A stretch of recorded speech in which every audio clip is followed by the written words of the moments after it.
Jaya Radha Madhava Kunja Bihari.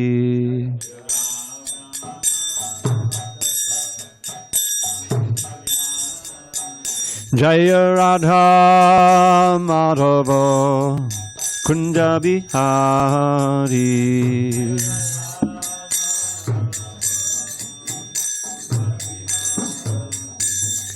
Gopi Jana Vallabha Girivardhari.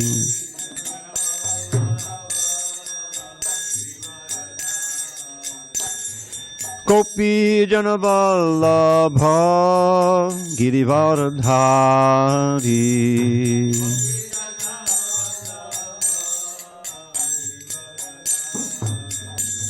Yashodanandana Brajajana Ranjana.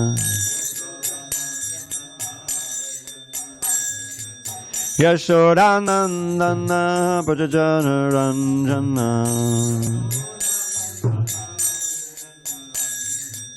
Yamunatira Vanachari. Yamunatira Vanachari. Jaya Radha Madhava Kunja Bihari.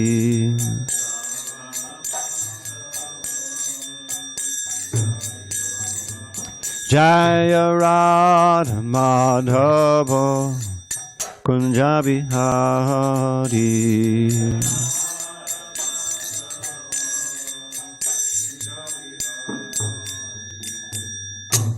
Jai Om Vishnupad Paramahansa Padavadikacharya Ashtottara Sri Srimad His Divine Grace Srila A.C. Bhakti Vedanta Swami Prabhupada Ki Jai.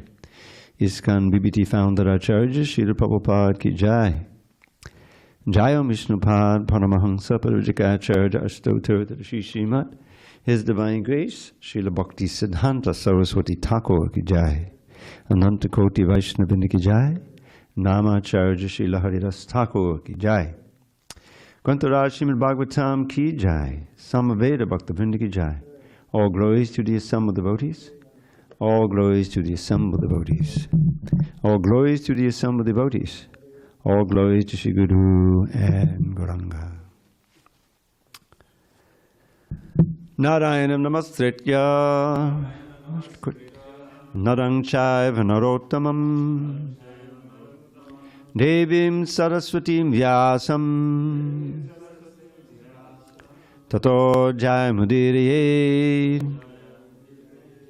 Before studying Srimad Bhagavatam, which is our very means of conquest, we should offer our respectful obeisances unto Lord Narayana, the Supreme Personality of Godhead, unto Nārāyaṇa Rishi, the supremest human being, unto Mother Saraswati, the goddess of learning, unto Srila Vyasadeva, the author, and unto Srila Prabhupada, the translator, commentator, and our spiritual master. Nashta Prayesha Bhadreshu Nityam Bhagavata Sevaya Bhagavatuttama Shloke Bhakti Bhavati Naistiki. By regular attendance in classes on Srimad Bhagavatam and by rendering devotional service to the pure devotee, all that is inauspicious within the heart is destroyed almost to nil, and loving devotion to the Supreme Lord, who is glorified in transcendental songs, is established as an irrevocable fact. Om Namo Bhagavate Vasudevaya. Om Namo Bhagavate Vasudevaya. Om Namo Bhagavate Vasudevaya.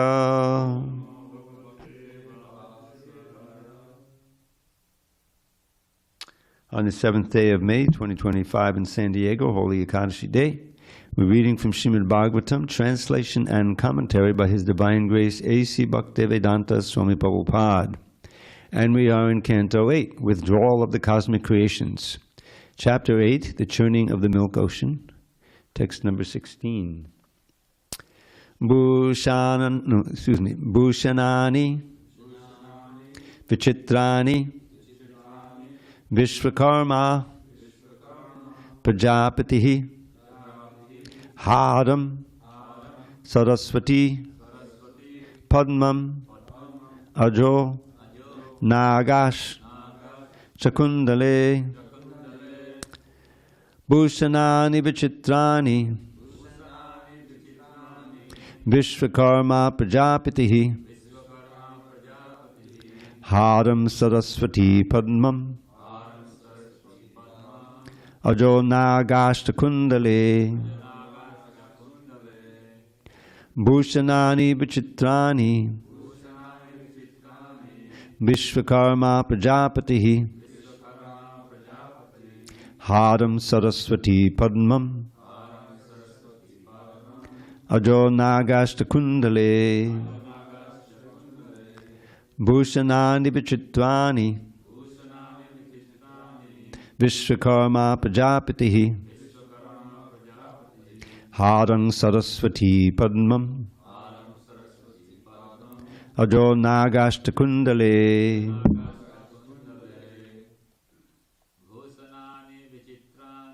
Bhushanani Vichitrani Vishvakarma Prajapatihi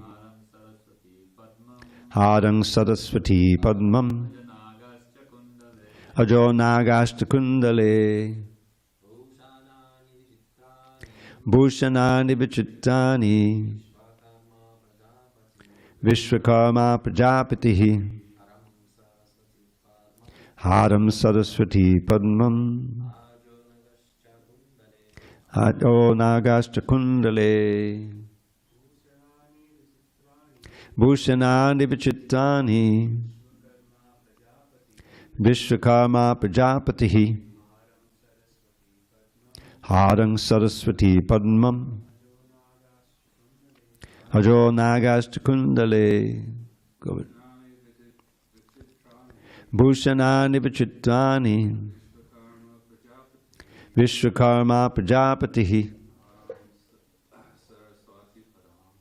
Haram Saraswati Padmam Ajo Nagashta Kundale Govardhan Bhushanani Vichitrani Vishvakarma Prajapatihi Haram Saraswati Padmam Ajo Nagashta Kundale. Anyone online? Bhushanani Vichitrani Bhushanani Vichitrani Vishwakarma Prajapati Vishwakarma Prajapatihi Haram Saraswati Padmam Haram Saraswati Padmam Ajo Nagashta Kundale Ajo Nagashta Kundale. Echo. Bhushanani, varieties of ornaments. Vichitrani, all very nicely decorated.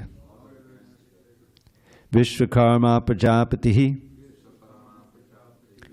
Vishwakarma, one of the Prajapatis, the sons of Lord Brahma who generate progeny. Haram, garland or necklace. Saraswati, the goddess of education. Padmam, a lotus flower.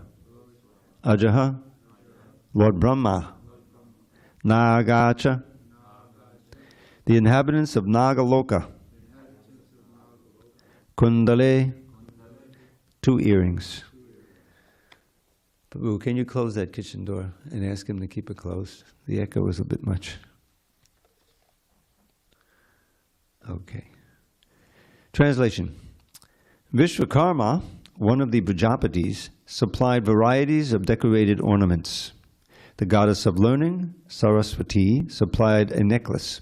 Lord Brahma supplied a lotus flower, and the inhabitants of Nagaloka supplied earrings. So no purport, I'll continue.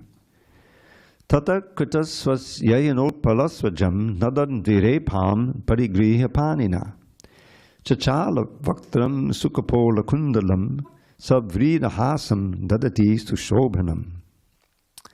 Thereafter, Mother Lakshmi, the goddess of fortune, having been properly celebrated with an auspicious ritualistic ceremony, began moving about, holding in her hand a garland of lotus flowers, which were surrounded by humming bumblebees. Smiling with shyness, her cheeks decorated by her earrings, she looked extremely beautiful. Purport.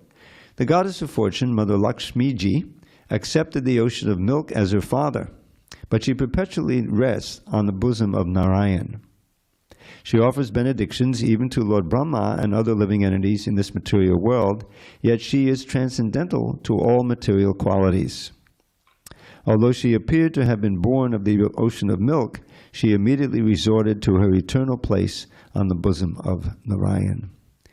Om Jnana Timirandasya Jnanandjana Shalakaya Chakshur Unmilitam Mena Tasmai Shri Gurave Namaha. I was born in the darkest of ignorance, but my spiritual master Srila Prabhupada opened my eyes with the torchlight of knowledge. I offer my humble obeisance unto him, and to all members of Sri Parampara. I was thinking of the goddess of fortune for a second. So this is one more amazing production from the churning of the ocean of milk. We had the poison, and Shiva drinking the poison, and now we have the goddess Lakshmi coming out. And we have, I think we had Uchaishrava, the horse, come out also. Did Irava come out already? Okay. So now Mother Lakshmi, now we have, this is one of the most thorough passages describing Lakshmi Devi. And she possesses all of those opulences that Krishna has. She can give those. What is Aishvaryasya samagrasya viryasya yashashakshya jnana vairagyaschandam bhaga itingana. Wealth. Lakshmi is sometimes synonymous with wealth. We don't collect dollars out there, we collect Lakshmi points, right? So, which indicates all that money is meant to be used in the service of the Lord, because that's the main quality that keeps coming up about her, that she's 100% devoted to Narayan. And all of these opulences that we can possess, that we can get, more or less, are only like albatrosses around our neck to keep us coming back birth after birth, unless we use them in the service of Krishna. Mother Lakshmi always, is completely focused on Narayan. She has a place on Narayan's chest, and her opulences are meant, which come from him, are meant to be used in his service. That's one of the main principles of Bhakti Yoga. In the Karma Yoga chapter, which we're in the evening class, and that point comes up again and again, is that if you're working to get some money so you can buy something for yourself, this is entangling you further and further in the ocean of birth and death. But if you can undergo the disciplines of Bhakti Yoga and you still work, but you understand that the fruits are meant to be engaged in Krishna service, then that's really Bhakti Yoga. That's an essential element of yoga. And you don't become entangled, rather those fruits of your work become ways in which you serve Krishna. They deepen your connection to Krishna through love. So that's one of the central principle of the goddess of fortune, Lakshmi Devi.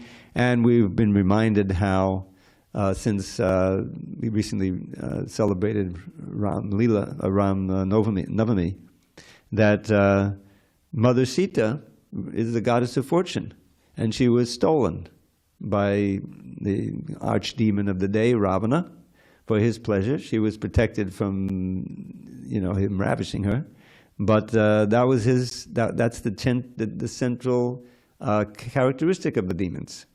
That's why you have the name, the word gold in the name of both Hiranyakashipu and his brother Hiranyaksha, because his brother was always looking for gold to amass gold so he could enjoy it, and he unbalanced the earth and fell into the Garbhodaksha ocean, and Krishna had to come as Vara.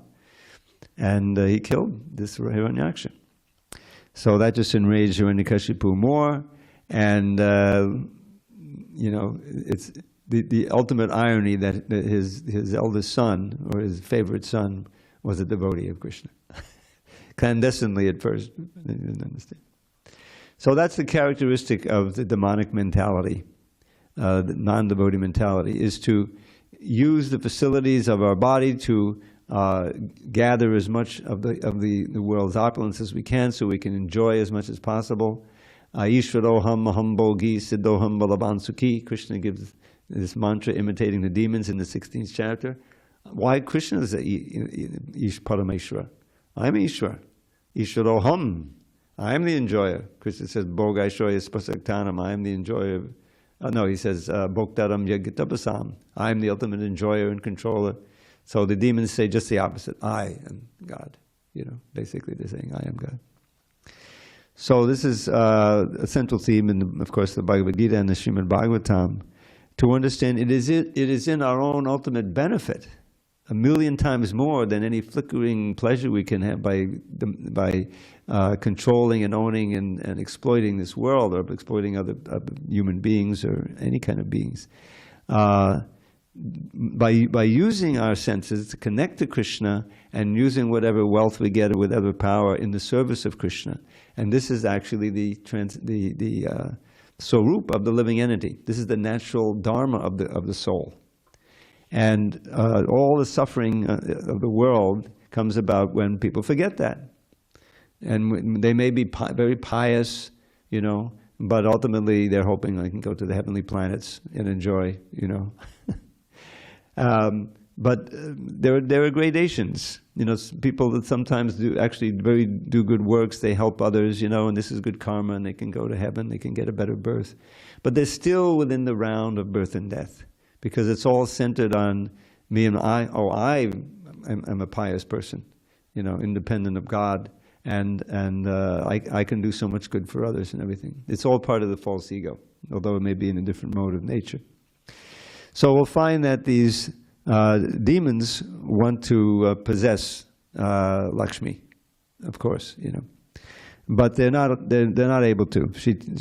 Ultimately she takes shelter. She's worshipped. I don't think we did that yet, where they perform the form of worship with the bathing of we did with the cow, the 5 substances from the cow milk, which is also yogurt, and of course cow urine, cow dung. All of it is auspicious, all of it is purifying, and milk itself.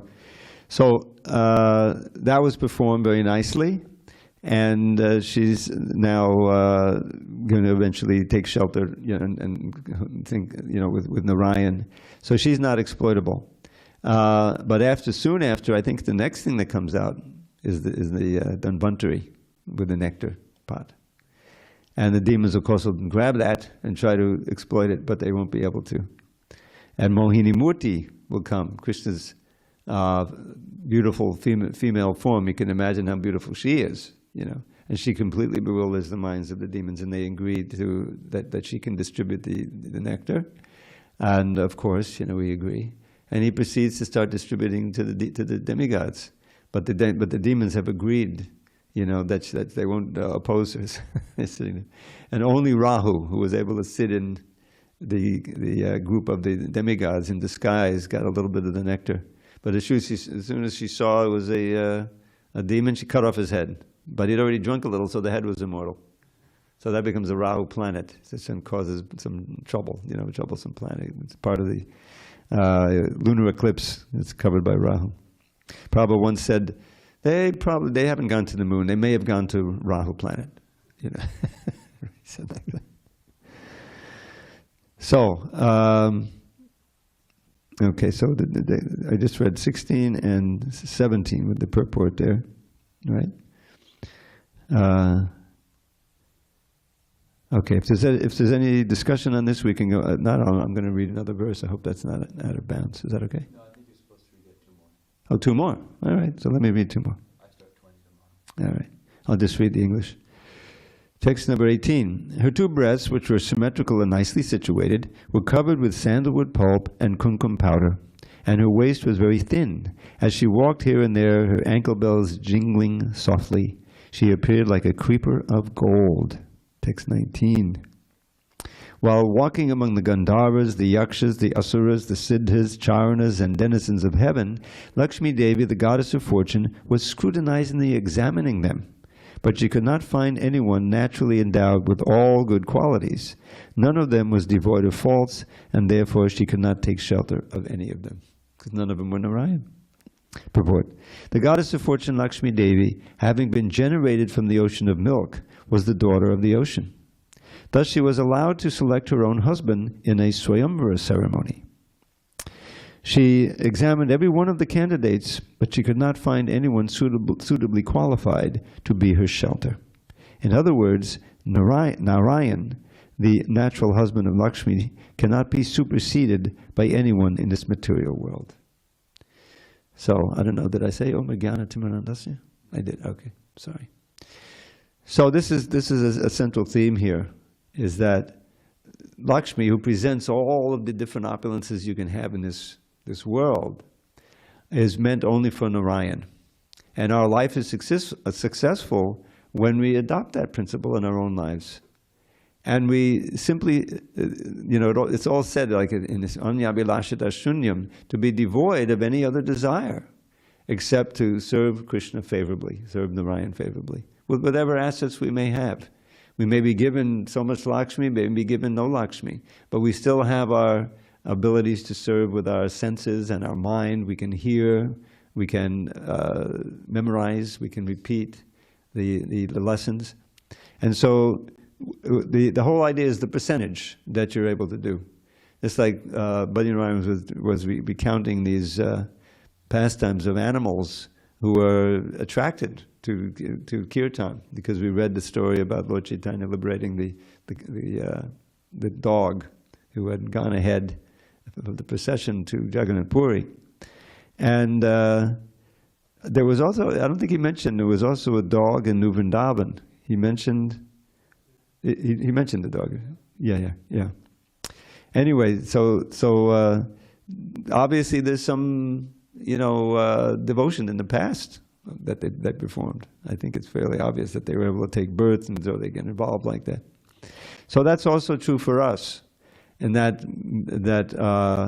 Prabhupada said, you've all been sent by my spiritual master, and no one can take up devotional service unless he's done a little bit something in his past life like that.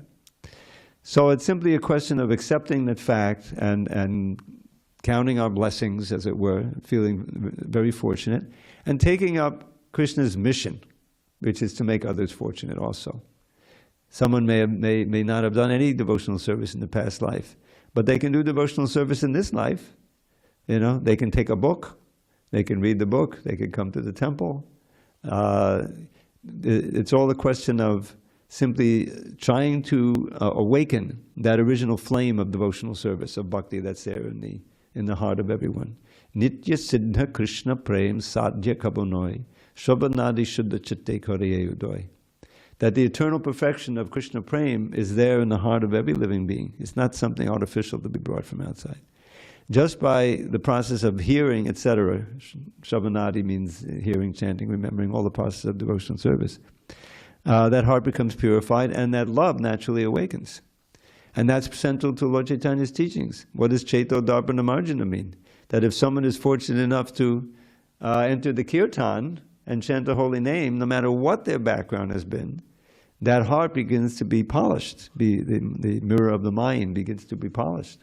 And what happens is that you begin to realize you're a spirit soul, and you're attracted naturally to the devotees and devotional service in Krishna, just by performing that kirtan, no matter where you come from. So the Kali Yugais like us, we need something like that.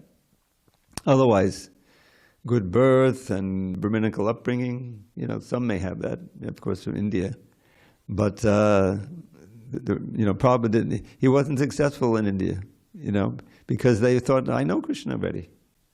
I know Krishna. My grandmother taught me the Hare Krishna mantra. I know that already. So what can you teach me? But when he came to America, he found the people who were interested in spiritual life, who were trying to practice this and that, but they didn't know anything about Krishna, and they were willing to chant, willing to experiment and take part in it, and they found it attractive. And what to speak of the prasadam. So that's the idea, is that we're all, we all are privy to some percentage, maybe a low percentage of these opulences that Lakshmi can give, intelligence, beauty, wealth, whatever. And when we use them, even partially in Krishna's service, then we make advancement.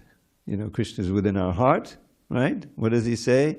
Tesham eva nakampatam mahama jnanajam tamaham nashayam yatma bhavasto jnana dipena bhasvata. This is the fourth of the 4 essential verses in Bhagavad Gita in the 10th chapter. And he says to them, and he's referring back to Tesham, the previous verse is also Tesham. Now I always took that Tesham to being those who were following the principles of the second verse. Matchitta, matgata prana, bodhiyantak parasparam, katayantaschamam nityam tushyanti chadamanticha. Because first he says, I'm the source of everything. I'm God. Aham sarvasya prabhavo, mattak sarvam bhavartate. Iti matva bhajante mam buddha bhava samanvada. The key word Buddha.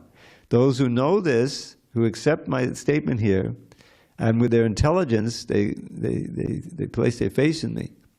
What do? They worship me with all their hearts. How? Matchitta. They place their mind on me. Now, in this age, of course, the most important way is by chanting and hearing the holy name.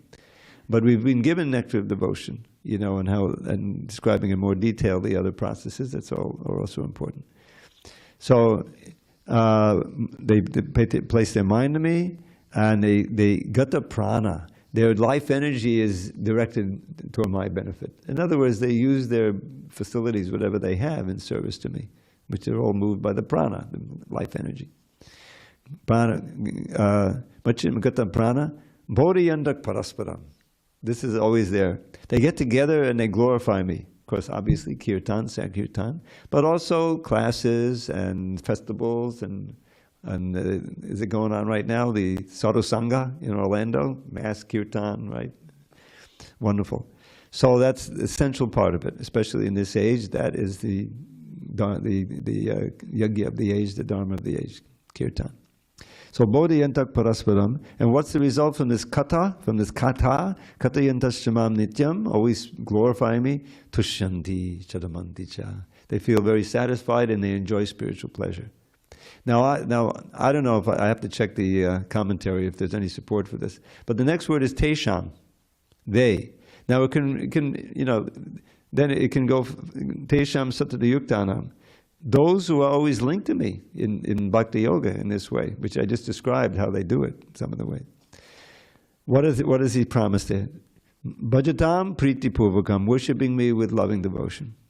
Dadami buddhi yogam tam yena mamapi yantade. I give them the intelligence by which they can come to me. He's in the heart. He says in chapter 15, matak smatiya jnanam apohanansha. He's giving us the intelligence even if we want to just do material things. What to speak of if we want to come to him. So he gives us the inspiration to come to the temple, instead of 1 billion other places we could go. Why don't I go to the temple? I've been chanting this mantra, 2 rounds a day and reading the Bhagavad Gita. There's so many things I don't understand. Maybe I should go to the temple and ask one of the... So that's all coming from Krishna, and you come into the association. So then he says, out of my mercy, and this word anukampa, which was elucidated by one of our guests, Madan Gopal, was it? I think. It means trembling in sympathy. Kampa is one of the ecstatic symptoms, right? Kampa. So Krishna, he is ecstatic to see that someone's doing that, so he's trembling in sympathy. So then what does he do? Anukampatam ahama jnanajam tamaha nashyami. I destroy the darkness of ignorance in their heart with the shining lamp of knowledge, because he's in there already. So he's responding. This is we don't have to study some dry, logical proof of God. If you're chanting and you're hearing and you're getting inspired in devotional service, isn't that proof enough? Anyway, so aham jnanajam tamaha nashayam yatma bhavaso jnana dipena bhasvata. With the shining lamp of knowledge, I destroy the darkness of ignorance. Because that's really our problem. It's so prevalent that we don't even recognize. You're simply going along, living an ordinary life, no Krishna consciousness, trying to survive here and there, trying to have fun this way, that way, getting entangled more and more. And it's all because of ignorance. We have no idea who we are, we have no idea who is suffering, we have no idea where the real source of happiness is. We're simply being moved around by the modes of nature and reacting to this and that. We're trapped. We're trapped. But Krishna, he's our eternal Father, right? He never gives up on us. He's always with us, right? The old two birds in the tree, we're the enjoying bird trying to enjoy those fruits, and the observing bird is just waiting for that bird to turn toward him so that he can really understand where his real happiness lies and real security. So that's Lakshmi Devi is this manifestation, of course, of Krishna's opulences, and she's meant for Krishna. And when we get some opulence, we're meant to engage it in Krishna's service, And it's interesting, Prabhupada, use of the language. I mean, I'm convinced that his use of the language is going to enter into the dictionaries. If you look up the word opulence, there's no way in which there is an opulence. Opulence is the same as like beauty, Beauty is a characteristic. So opulence means you have wealth, you have so many things, But Prabhupada, he has all these 6 opulences, and devotees accept it, and it's going on in millions of. So that's going to be part of the language. You'll see, it'll be in the dictionaries. Opulence, being wealthy, or the elements of wealth. So we all have some of those opulences in minute degree, and when we engage them in Krishna service, then that's the essence of bhakti, really.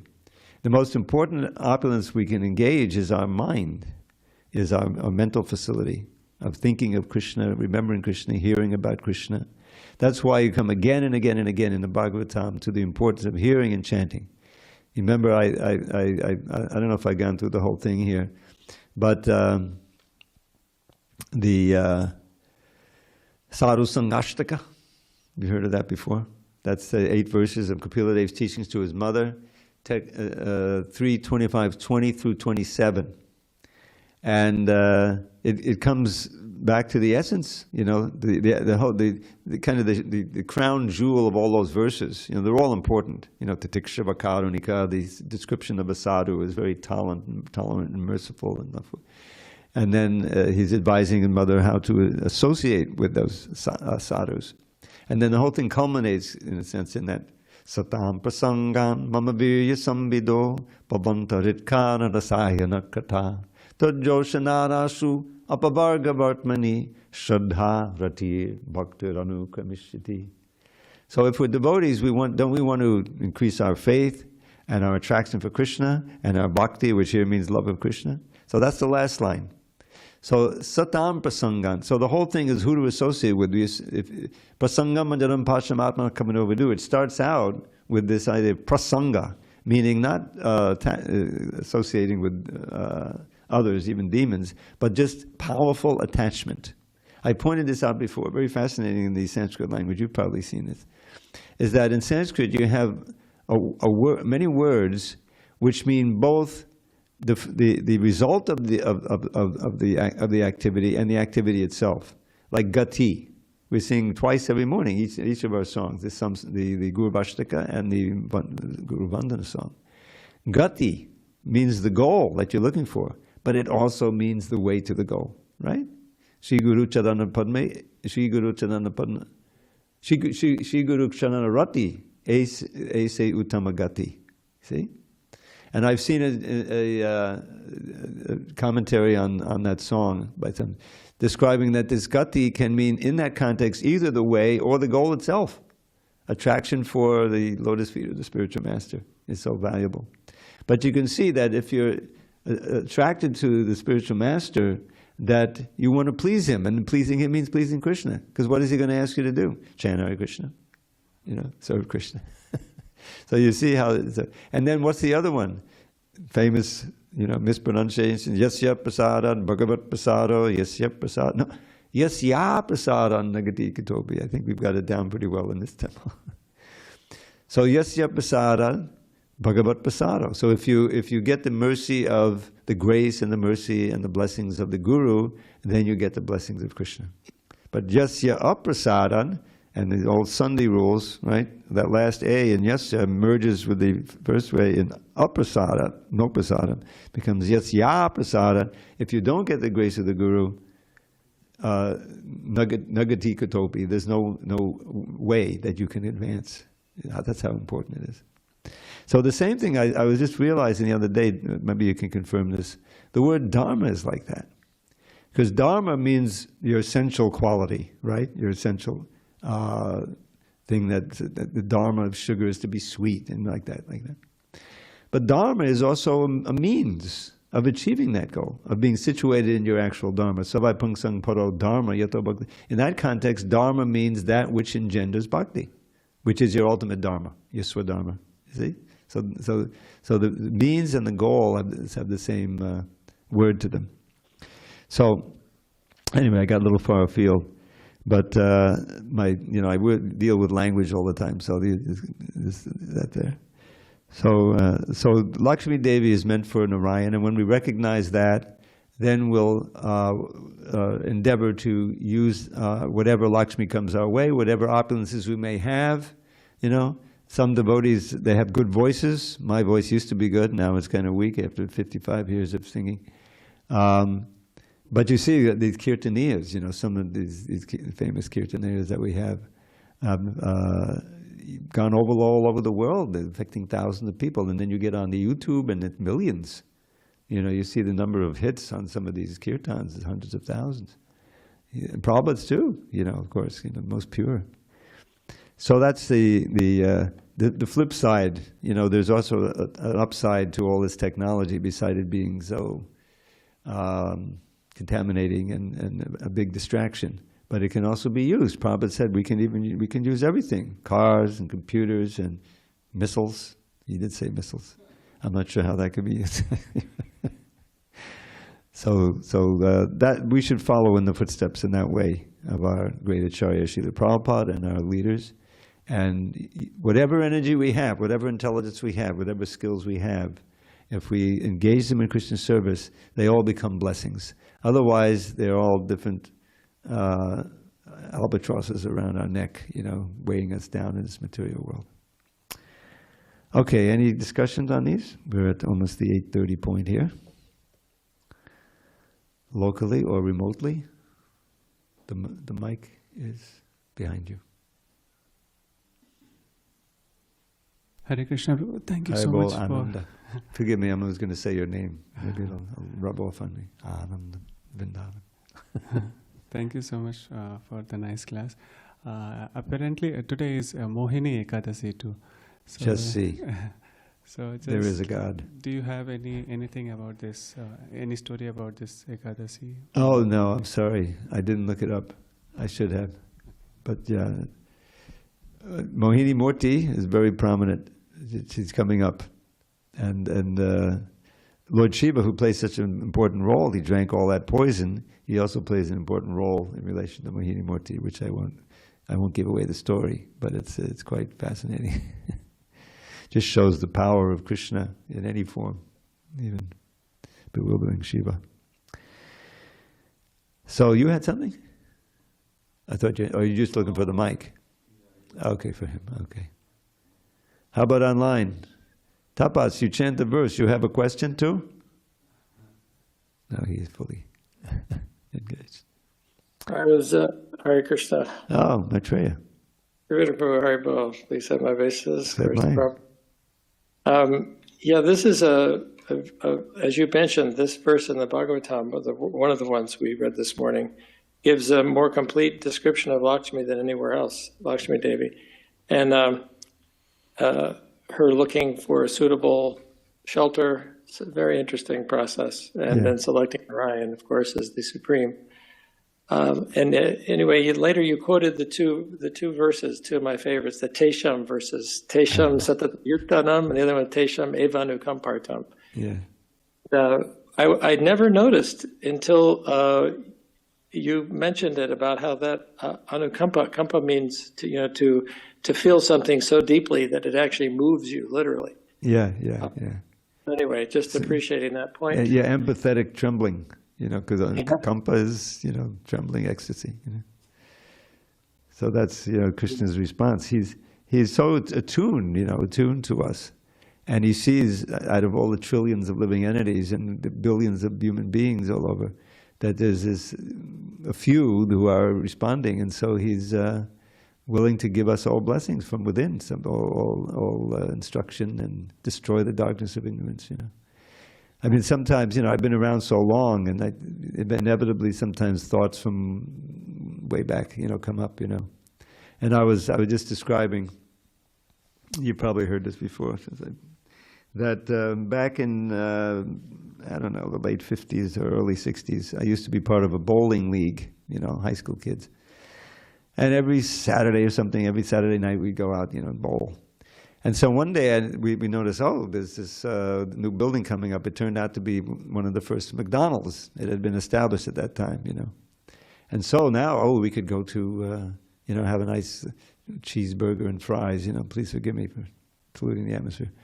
And so, so that was natural. There wasn't any sense that this is wrong or bad or anything, But it's just so contaminating, it paves me away to hell just by doing that. So then you fast forward more than 50 years, and I've been living across from McDonald's for 25 years now. I've been in that apartment now that Gangeya found for me, 25 years. And there's a McDonald's, and it's very prosperous, I notice at lunchtime in the morning, people line up to go, to pick up. Now they didn't have that in my day. And that obviously, any desire, any sense that, I should go to McDonald's, is completely gone. It's just like the Munacharya thing with his verse, I don't spit at it, I don't spit usually at home because I can see it through my window. But that's just a testimony to how the Krishna consciousness purifies your desires in so many ways and makes them wholesome. Then you desire, I got to get to Mangalartik. I'm on the altar this morning, That was never there.